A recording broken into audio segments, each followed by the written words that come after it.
G'day folks. Well, it's time for the demonic washing machine to rise once again. I'm just doing a little bit of modification to this one. I've taken the counterweights out of it, and that's going to be a bit of fun.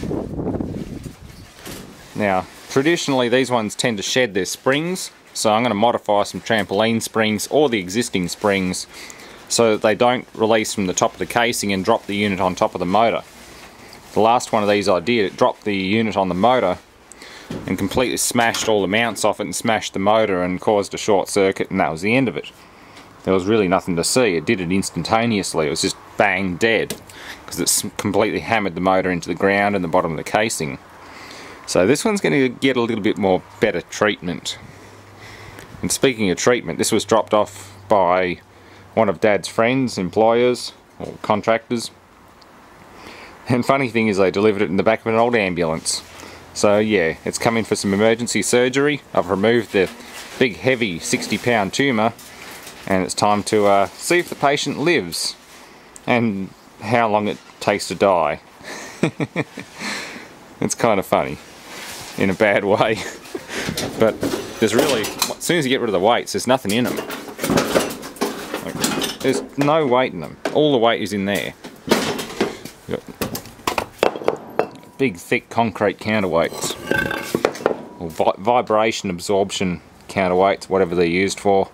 More than well, obviously they're used for vibration absorption, but excessively heavy, steel reinforced, nasty stuff. You don't want them on the machine when you could try and kill it. So I'm going to flip it back upright again and rework the top springs, maybe even take some 25 by 25 by 3mm angle iron and actually reinforce the top edge so that the springs don't tear the top of the casing apart. I want this thing to jump around the backyard like a completely retarded washing machine. This should be fun. Okay, well, instead of adding extra springs, I decided to lock them in place. Normally, the spring has enough travel that if the drum jumps high enough, the spring will go slack and the end of it will jump off and drop the drum in the bottom of the unit.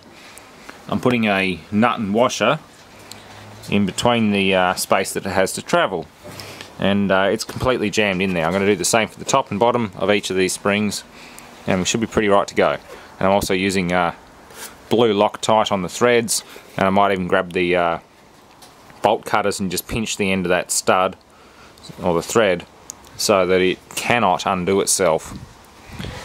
So yeah, this thing will be double secured and absolutely assured of complete carnage. That's the aim of the game. Assuming this rail here holds up. I'm just wondering whether I should bolt a bit of angle iron to the other side. I might do that anyway. Either way, this one will be pretty spectacular. Most of the unit's still there. All the electronics, all the wiring looms still in it. Pressure switch. I've got more than enough spare parts from these things sitting on the shelf, so there's no point in parting this one out. This one can completely self-destruct as it is. As you can see, it's had water leak issues from the main box, and the controller has subsequently died. I think it's been flooded with water or fried from a power surge. Either way, this thing's going to yeah, it's going to rock and roll. Let's see what happens. I've given it a bit of a reinforcing job. I was going to add additional springs, but I don't think that will be necessary at this point. I believe you can bolster these ones well enough to survive. Well, partially survive to the point where they die. You get what I mean. It's starting to talk.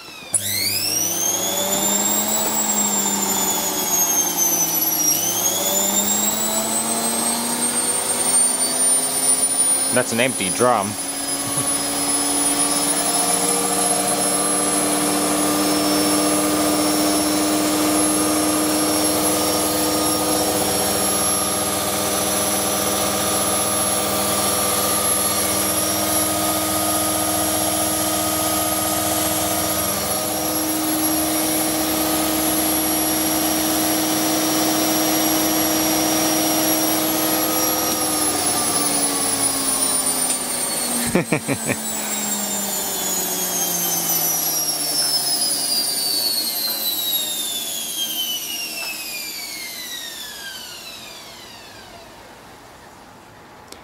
Yeah, connect this up to a variac, which will put out another 20 volts or so above line voltage in the overrun part. I think most variacs go into overrun by about 20 to 40 volts. So this thing could see 260 to 280 volts AC. Pretty good. Anyway, thanks for watching. Stay tuned for the final death of this washing machine. I'll have to save the door, assuming the glass survives. I'll save that and do a high-speed film. Just fire a piece of lead or something through it. Shoot it with a lead pellet. That's another thing I want to do. Shoot out one of those glass doors.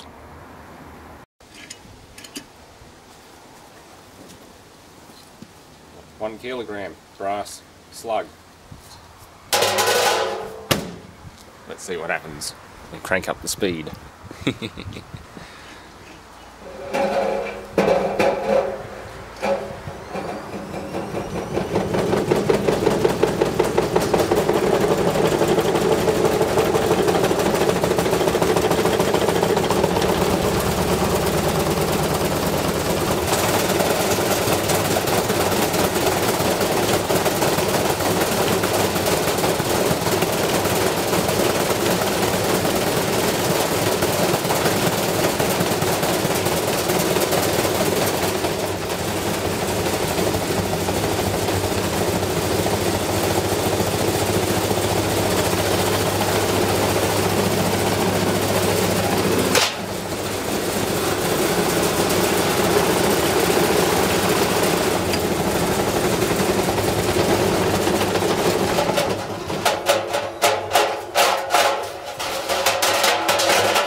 It's fairly tough.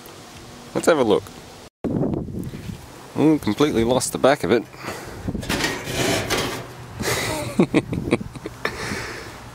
Everything's still hanging in there though. I think I built it up a bit too tough.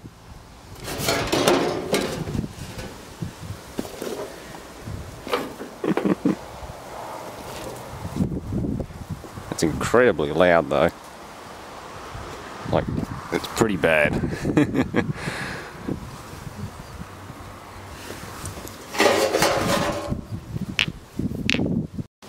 Alright, it's about to rain, but not going to let that spoil the party. Something a little heavier this time.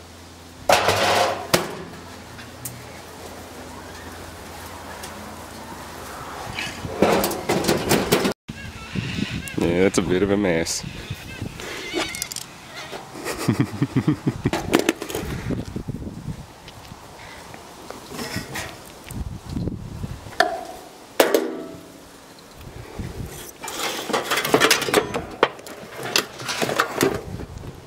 Oh crap. So that's what threw the belt off. Tried to munch the soap dispenser lower assembly. Belt's still good.